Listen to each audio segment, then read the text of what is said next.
Tuition எடுக்கிறது. So இதில் tuition அப்படின்னு சொல்லி நான் சொல்லும்போது வெறுமனே நீங்கள் வீட்டில் உட்காந்து நிறைய பேர் பக்கத்தில் இருக்கிற எல்லாரையும் கூப்பிட்டு வச்சு டியூஷன் எடுக்கிறது அதை பற்றி நான் பேசலை. இப்போ ஒருவேளை வந்து நீங்கள் இப்போ காலேஜில் படிக்கிறீங்க அப்படின்னா காலேஜில் வந்து நீங்கள் பர்டிகுலராக ஒரு சப்ஜெக்டில் வந்து நீங்கள் ரொம்ப கில்லியாக இருக்கீங்கன்னு வச்சுக்கோங்களேன். உதாரணத்துக்கு மேக்ஸு, ஃபிசிக்ஸு, கெமிஸ்ட்ரி, அப்புறமா எக்கனாமிக்ஸ், அக்கௌண்டன்சி.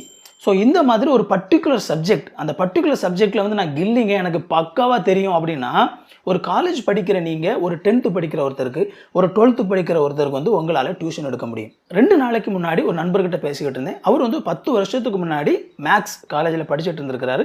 அப்படி ஒரு மேக்ஸ் படிச்சுட்டு இருக்கும்போது இங்கே திருநெல்வேலியில் 8வது படிக்கிற ஒரு பையனுக்கு மேக்ஸ் சொல்லிக் கொடுக்குற ஒரு வாய்ப்பு கிடைச்சிருக்குது. ஒரு பணக்கார ஒருத்தருடைய பையன், அந்த பையனுக்கு அவர் மேக்ஸ் சொல்லிக் கொடுக்கணும்.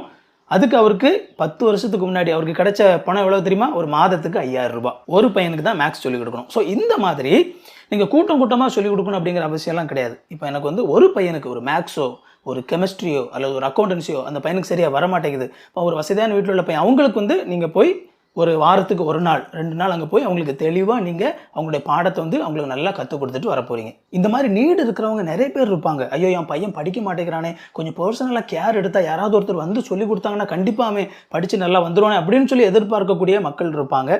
ஸோ அப்படிப்பட்ட ஏதோ ஒரு விதத்தில் ஒரு நீங்கள் 1 2 பேருக்கு நீங்கள் இந்த மாதிரி உங்களுடைய அந்த தனித்திறமையை எதுவாக இருந்தாலும் சரி தான் அதை நீங்கள் கற்றுக் கொடுக்கறதன் மூலமாக கண்டிப்பாக இப்படிப்பட்ட சூழ்நிலையில் பார்த்தீங்க அப்படின்னா அவங்க வந்து நல்ல ஒரு அமௌண்ட் வந்து அவங்க கொடுப்பாங்க. இதுவும் நீங்கள் படிக்கிற காலங்கள்லேயே ஒரு டீசெண்டான விதத்தில் பணம் சம்பாதிக்கிறதுக்கு நல்ல ஒரு ஆப்பர்ச்சுனிட்டி. ஸோ நான் அந்த வீடியோவில் பேசுகிற இந்த விஷயங்கள் எல்லாமே உங்களுக்கு ஏதோ ஒரு விதத்தில் உங்களுக்கு வந்து ஒரு ஐடியாவை கொடுத்துருக்கோம், உங்களை வந்து இக்னைட் பண்ணி விட்டுருக்கோம். ஸோ ஏதோ ஒரு ஆப்பர்ச்சுனிட்டியை நீங்கள் வந்து எக்ஸ்ப்ளோர் பண்ணுறதுக்கு உங்களுக்குள்ள வந்து ஒரு உற்சாகத்தை ஏற்படுத்தியிருக்கோம் அப்படின்னு சொல்லி நினைக்கிறேன். அண்ட் இதே மாதிரி நிறைய வீடியோஸ் நம்ம சேனலில் இருக்குது, போய் பாருங்கள். இந்த வீடியோ பிடிச்சிருந்த அப்படின்னா அந்த வீடியோ லைக் பண்ணுங்கள். இது வரைக்கும் சேனலை சப்ஸ்கிரைப் பண்ணல அப்படின்னா சேனலை சப்ஸ்கிரைப் பண்ணிக்கோங்க. உங்களுக்கு நோட்டிஃபிகேஷன் வேணும்னு நினச்சிங்க அப்படின்னா அந்த பெல் பட்டனை கிளிக் பண்ணிக்கோங்க. இன்னொரு சூப்பரான வீடியோவில் சந்திப்போம் friends. Thank you. God bless you.